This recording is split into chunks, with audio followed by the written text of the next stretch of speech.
Assalamualaikum warahmatullahi wabarakatuh. Kami dari kelompok 1 akan membahas tentang ketuhanan yang Maha Esa dan filsafat ketuhanan. Anggota dari kelompok 1 sendiri adalah yang pertama, saya sendiri Devita Fitria Trisna dengan NIM 018. Selanjutnya ada Muhammad Agatsa Muslim Syamil dengan NIM 038. Selanjutnya ada Kafiatul Khulasoh dengan NIM 048. Selanjutnya ada Tony Wardoyo dengan NIM 049. Selanjutnya ada Muhammad Afif Muqtasim dengan NIM 051. Dan yang terakhir adalah Anis Widiati dengan NIM 052. Pada kesempatan kali ini, saya akan membahas tentang definisi dan makna dari Tauhid.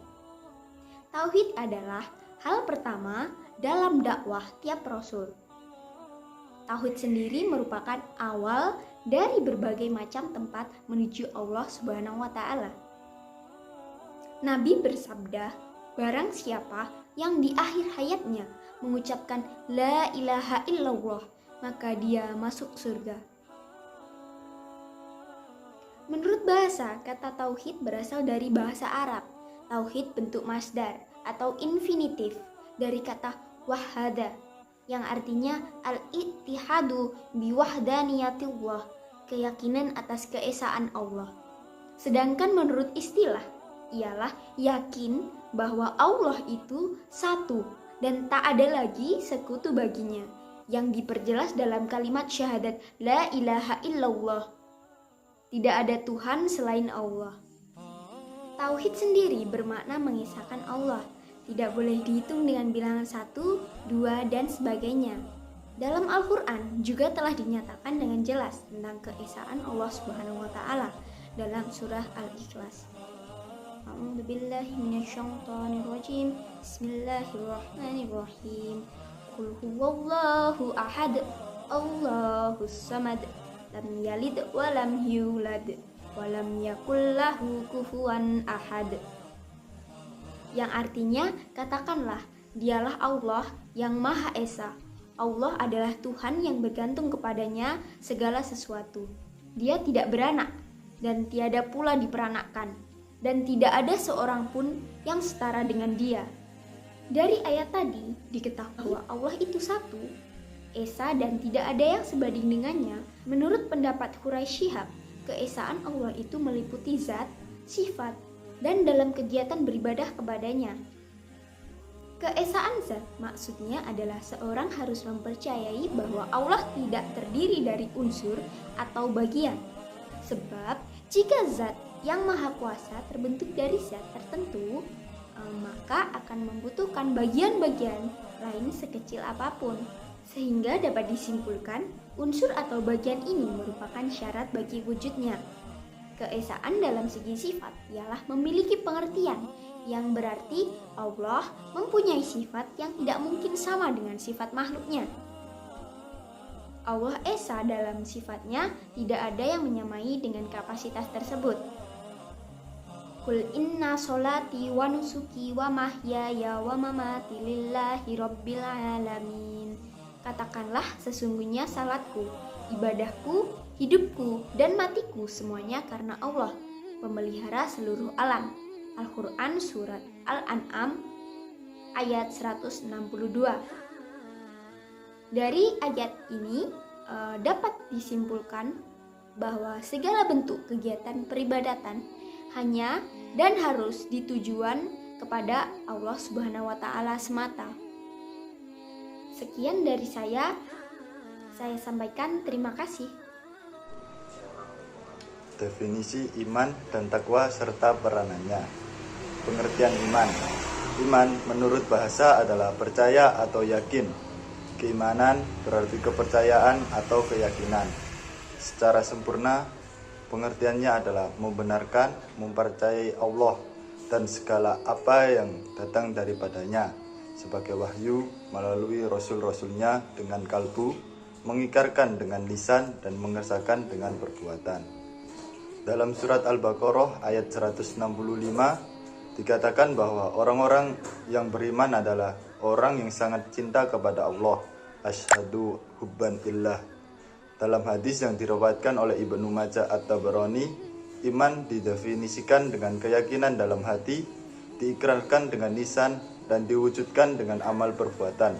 Al-imanu akadun bil qalbi wal kirarun bil lisani wal amalun bil arkan.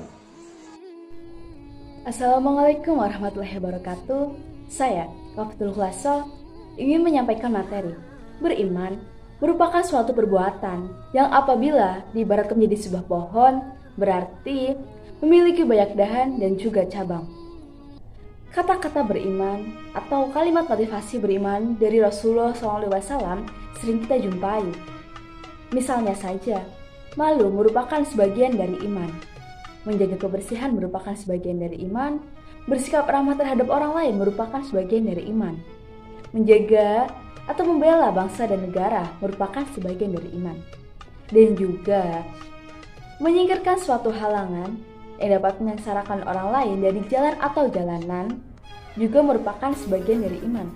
Sekiranya itu yang dapat saya sampaikan. Wassalamualaikum warahmatullahi wabarakatuh.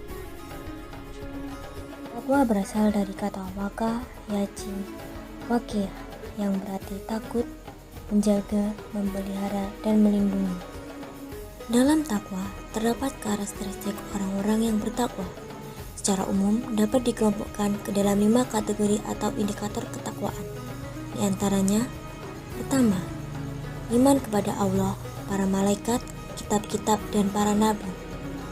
Yang kedua, mengeluarkan harta yang dikasihnya kepada kerabat, anak yatim, orang-orang miskin, orang-orang yang terputus di perjalanan, orang-orang yang meminta, orang-orang yang tidak memiliki kemampuan untuk memenuhi kewajiban kemerdekaan hamba sahaya.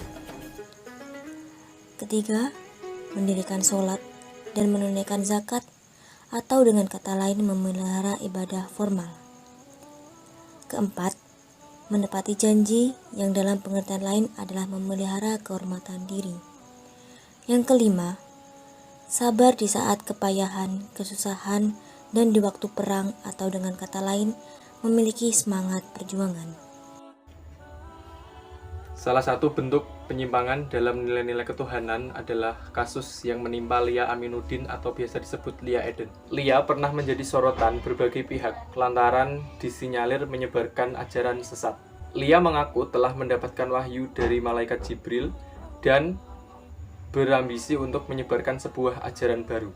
Terlahir sebagai muslim, Lia malah mempraktikkan dan mempelajari berbagai ajaran agama lain, seperti Buddha, Hindu, dan Konghucu.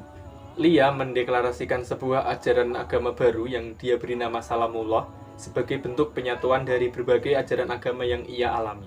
Beberapa ajaran yang terdapat pada Salamullah antara lain, sholat dalam 2 bahasa adalah sah, mengonsumsi babi hukumnya halal, menjalankan beberapa ritual seperti membakar anggota badan, mengunduli kepala, dan lain sebagainya. Lia juga secara kontroversial mengaku sebagai titisan Bunda Maria dan ditugaskan oleh malaikat Jibril untuk memberikan kabar tentang kedatangan Yesus Kristus ke muka bumi.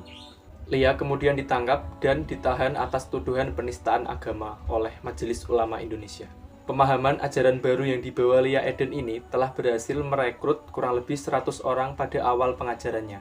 Penganut dari ajaran agama baru ini antara lain dari pakar budaya, cendekiawan, artis musik, drama, dan juga pelajar. Mereka disebut sebagai pengikut Salamullah. Kelompok ini juga terkenal karena serangannya terhadap kepercayaan sebagian besar masyarakat Jawa mengenai mitos Nyi Roro Kidul yang didewakan di Laut Selatan. Salamullah ini juga mengakui bahwa Nabi Muhammad adalah nabi terakhir, tetapi juga mempercayai bahwa pembawa ajaran agama lain seperti Buddha Gautama, Dewi Kwan Im, maupun Yesus Kristus akan muncul dan turun ke dunia. Majelis Ulama Indonesia (MUI) mengeluarkan fatwa sesat mengenai Lia Eden dan ajarannya pada akhir 1997.